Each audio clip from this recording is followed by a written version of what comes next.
I was gonna say after we roll with this at a certain point.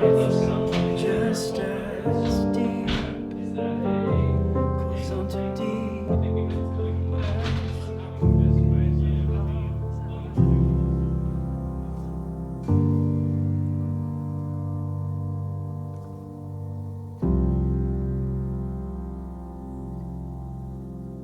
Jonas, you wrote this beautiful music. I want to know more about how you two actually met, because I feel like the creative process, as a songwriter, I know it's extremely vulnerable. And to get in the trenches with people you trust is something that's super, super important. Like, how did you guys meet each other? So we both were on a project, and everybody basically got put on planes and flown over to Israel for 10 days to just experience Israel. It was a Bible. Oh, wow. It was a Bible story movie. Yeah, just so you that's could amazing. immerse yourself in culture and say, like we're walking through wadis in the middle of like the desert together and like bouncing around on camels, which is one of the most... As you do. As you do. It's kind of hard to not become buddies after that.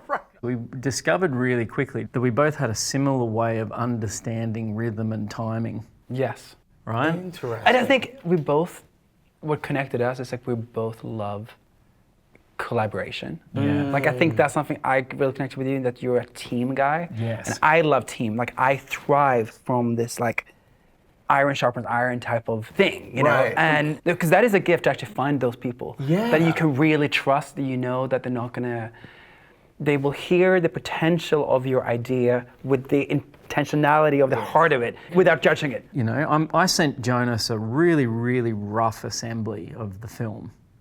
And what he sent back in demos for these two songs that are now like so structurally and story and thematically integrated, like they're deep fabric woven into the character arcs of the film. They didn't start off like that. That's because you go, oh, wow, I never actually thought of the story or those characters in the way that I'm now thinking of them, because he's given me inspiration through the way he's expressed them emotionally in those two songs. And it was so incredible for me because I didn't even know that was going to be the case. I just saw the film. Well, neither did I. That's the beauty right there. I got the phone call and Kyle said like, Jonas, let me just show you what I'm working on. You realize said no pressure. He said, yes. If you feel inspired, it'd be really cool to see what you come up with. So he didn't tell you anything about it? I think you told me about Ellen a little bit, but it was very vague. Very vague. Yeah. And I just jumped into my little like theater room in my house, and I saw it, and I was like, it moved me. Wow. Even at that stage, it was not graded, it was not final edit. I mean, it was like a lot of, there was temp music. It's almost embarrassing as a filmmaker for people to see that side of it, right? So you Like the demo stage of the film. But it's no demo different. stage of the film, yeah. Stage, 100%, It's no different to I him understand sending that. a demo back. Right. Exactly. Because you've got to be quite vulnerable and be like, okay, let me give you all the caveats. Here's all the things that are wrong with it. So you can over-explain it, or you can just go, you watch it, if you get inspired, see what you do. Right. And I literally ran to the piano same night. Are you serious? Yeah, he sent me a text message. I sent you a text message, and I literally was like, this song like kind of just didn't come from me, it came through me. Wow. And you know as well as a writer, right? There's moments where it's just like, it just happens. And you feel like you're just a vessel in the moment for something, but sometimes you don't really know what it's gonna be, but I'm like, it felt good. I'm like, this feels like it has something. I didn't know if it was at all what he was looking for. And then another song came. Immediately afterwards. Mm-hmm. Oh my God. So suddenly there was two songs. And I'm like, Mind you, I'd only asked for one. And so those are both the songs that I know in the film. Yes. Oh my God. And you're like, well, what do you do now? And in the end, you just go, well, I just have to work out how to do that, because they spoke to me in a way that in that moment you're like, I needed this bit, not realizing that I needed that. We discovered through that playing around that each of those songs actually worked at a different tempo and expression 3 times. So you get this lovely 3-act structure out of each of those songs in the film. And I was shocked that it worked. Because when he told me, I'm like, but wait, this is the... Yes, you were really skeptical.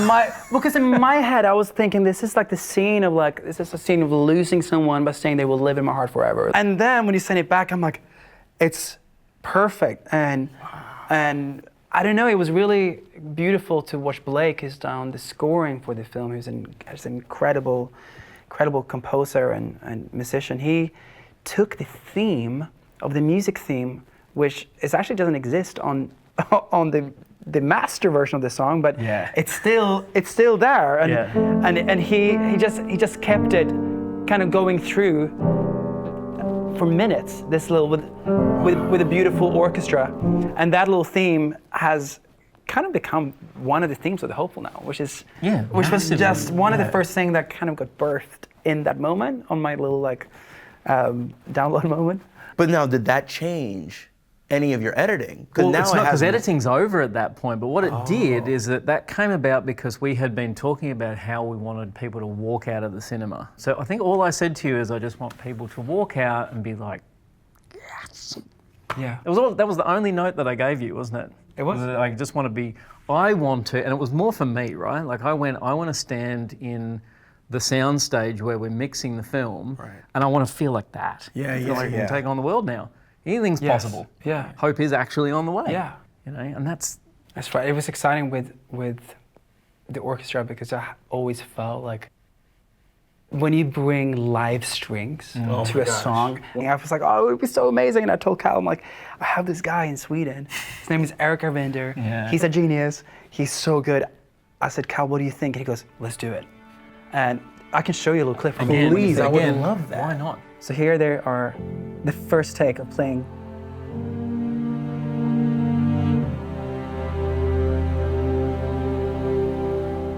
Just to be with you, I wanna be where you. This heart of mine was made to fall into. And it's just piano and strings. Oh my gosh. You know, this is so beautiful because I feel like what this helps to show is not just about having all the pieces to make a film or a song. It's about having the right pieces. That's right.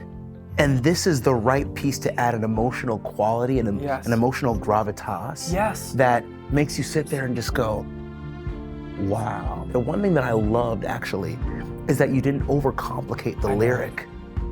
But when you bring that beautiful soaring melody on both songs, now you have this emotional gravitas in addition with the production that makes you feel every single lyric, which is, I mean, isn't that like the gospel? It is. Like the gospel is such a simple message, but when you really understand what that means for you, the gravitas, the emotional weight of that message hits your heart and you realize, oh wow, what God did for me.